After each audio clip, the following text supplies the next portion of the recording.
Hello mga kaplato! Ayan, dito naman ako si Nemi. Pangalawang araw ng vlog ngayong Holy Week. Ayan, ongoing pa rin ang lockdown. Good Friday po ngayon. Biyernes Santo tawag namin sa Ilocos. Ngayon,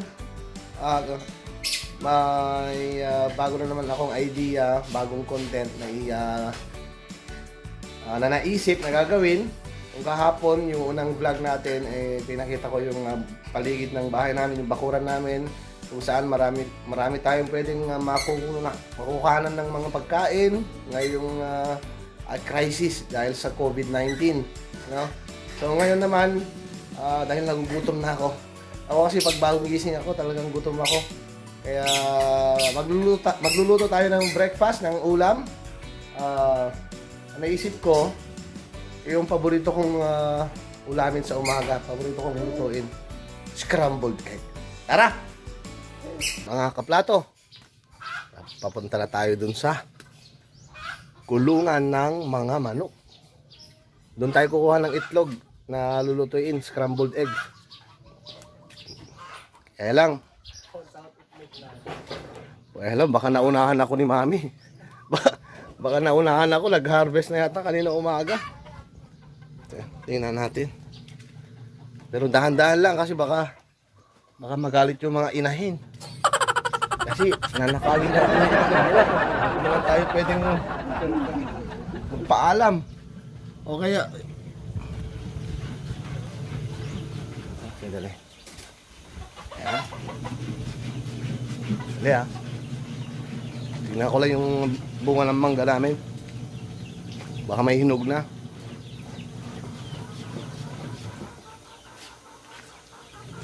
Ay, wala pa.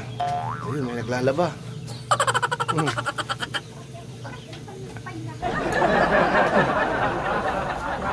Ito na tayo ulit sa kulungan ng manok. Ito na yung pinto. Ayun, may itlog. Hindi pa nag-harvest si Mami. Ay! Walang niya. Nag-harvest na si Mami. Nag-iwan ng isa. Ito yung pinakita ko kahapon, mga kaplato. Bungad pa lang ng kulungan, marami na itlog. Lang naunahan ako ni Mami. Tingnan natin dito sa ibang baki. Kaya lang may mga manok. Natakot ako. Baka tukain ako. Dito. Uy. Tumalon yung isa.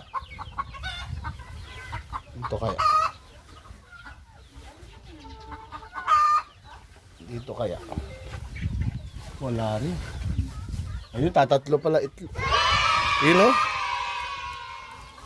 Ayun o, tatlo itlog. Kaya lang nangingitlog pa yung inahin niya. Baka magalit. Baka maudlot yung pangingitlog niya. Hi baby. Ngayon, tumatawag ngayon yung anak ko. Hello, baby. Say hi. Say hi. Say hi. I'm here. I'm making a video. I'm making a vlog. Ayun, may itlog na naman tayo. May itlog dito. Alright, meron tayong itlog. Tapos may tatlo doon. Kailangan ko ng tatlong itlog, guys. Kasi malakas ako sa itlog kapag umaga. Lalo na pag native na itlog. Minsan mga kaplato, yung mga inahin, pagka walang available na baki, kahit saan na lang sila umiitlog. Kahit dito na lang sa lupa. Tignan natin. Ay, lumalayo na naman kayo dahil nakita nyo wala akong dalang pagkain ha. Pagka may pagkain akong dala, kayo mismo lumalapit. Ito po yung mga sisiw. Meron tayo dito 4 na sisiw. Walang nanay. Ewan ko nasaan yung nanay. Nakalusot. Dito wala. Sa kabila Bila kaya. Dito meron din. Marami. Yeah, mga sisiw. Meron din sa kabila. Kaya lang yung nanay nakabantay. Baka ako sugurin. Pagtutukain. Dito kaya. Dito kaya. Meron kaya rito? Wala po. Ang meron po dito, kansonsilyo.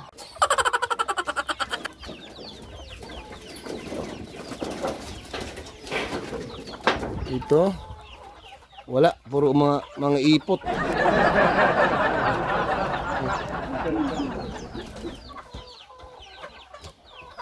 So yun. Every morning, ito yung morning routine ni Mami. Dahil laging pupunta rito, nagpapakain. Kung hindi naman, yung bayaw ko o kaya ako. Tapos, every other day, nag-harvest ng mga itlog. Mga itlog para pang-agahan, pang-breakfast.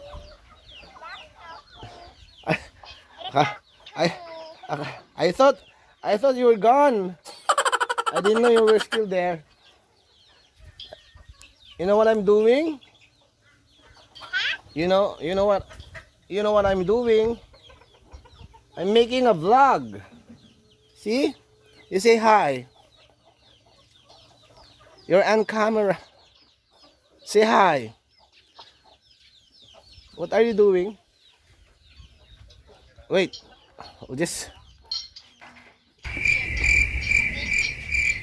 We'll get some eggs for Daddy's breakfast.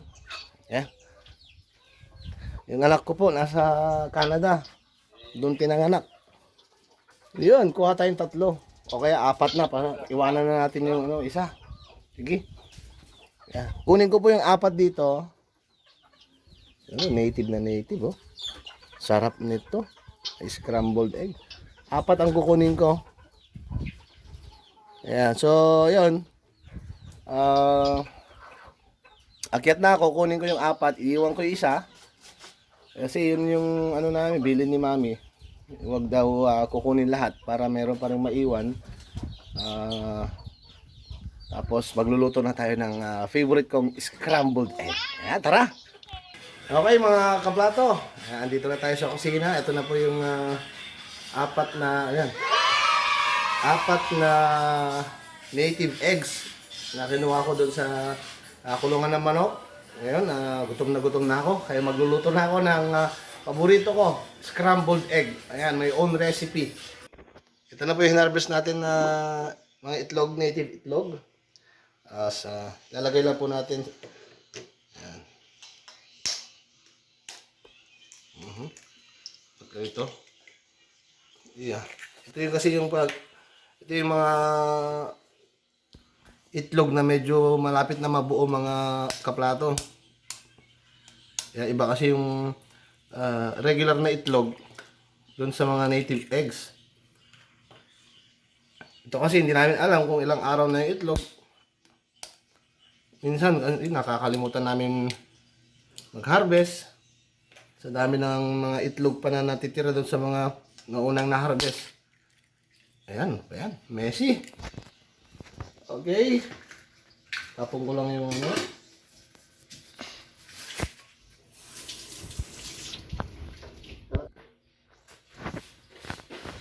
Okay, tapos babatiin lang natin mga kaplato.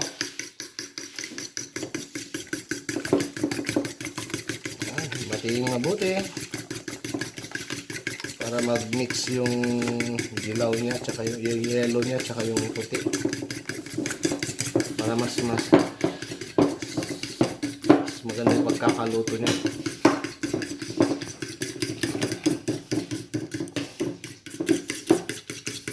Ngayon lalagyan ko na siya ng asin.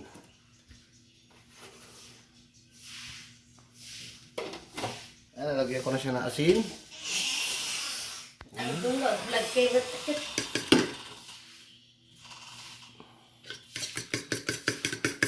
Kaya, depende sa panlasa niyo po kung kung mahilig kayo sa maalat, kaya yung katamtaman lang. Ayan. Yung paminta po, hindi ko po nilalagay kaagad kasi nagbabago po yung kulay ng itlog pagka tinalo agad yung paminta. Ngayon naman, gagamit ako ng butter o kaya margarine. Yan yung pampaano talaga. Yan, yung kakaiba yung lasa niya. Gagamit ako ng margarine. Ito, Andre, yan. Sindihan na natin yung gas range. Paglulutuan natin. Tapos, bago ko ilagay yung pag medyo mainit-init na yung pan, bago ko ilagay yung margarine, lalagyan ko lang ng konting oil para hindi po mabilis masunog yung margarine. Konti lang. Yan, kasi may oil na po yung yung margarine. Siya na po yung magiging oil niya. Then, lalagay ko na po yung margarine. Yan. Yan. Sa maluto siya. Tapos, yung heat, bawasan lang natin ng konti. Para maging medium heat lang. Kasi ang gusto natin dito, konti lang yung pagkaluto ng itlog para maging fluffy siya. Hindi siya ma-overcook. Ayoko kasi ng ganong luto ng itlog eh. Ayan. Ayan, pag na-melt na lahat ng margarine, kaya butter, depende kung may butter kayo, masarap din. Ngayon, lalagay ko na po yung egg.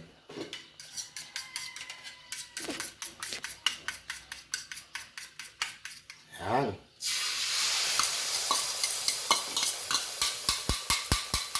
Pagkalagay ko po ng egg, agad-agad ko po siyang naganito eh. Ayan. Ayan. Tapos, lagyan ko na po siya ng paminta. Pagka medyo buo-buo na siya.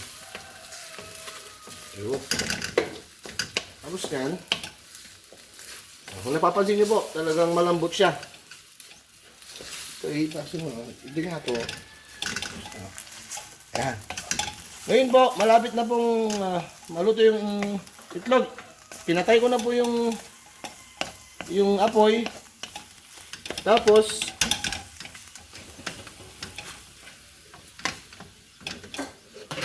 ayan.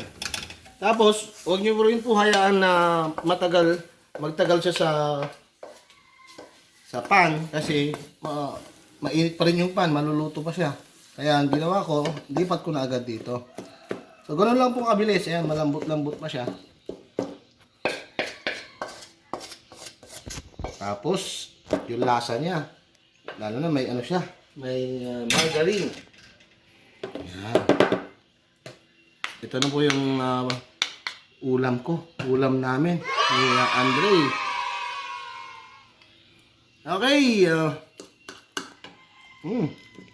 Ito na siya. Ayan. Ito na. Titikman ko lang mga kaplato, Ayan. Pilit pa. Ang sarap. Fluffy na fluffy talaga. Sobrang lambot. Ito yung pinaka-paborito kong luto ng itlog. Ayan. Thank you so much. Ayan, kainan na. Ayan, kakain na ako. Ang panghimagas. Ayan, hinog na papaya, manapit na namis. Ayan. Ayan talaga ito yung advantage. Ito yung advantage pagka maraming makukuhanan ng pagkain sa paligid. Okay, kain na ako, mga kaplato. Thank you so much for watching. Dun sa mga bagong viewers, sa mga hindi pa po subscribe na po sa channel ko. Para mas masaya. Ayan. Paramihin natin tong pamilya natin mga kaplato. Kain na!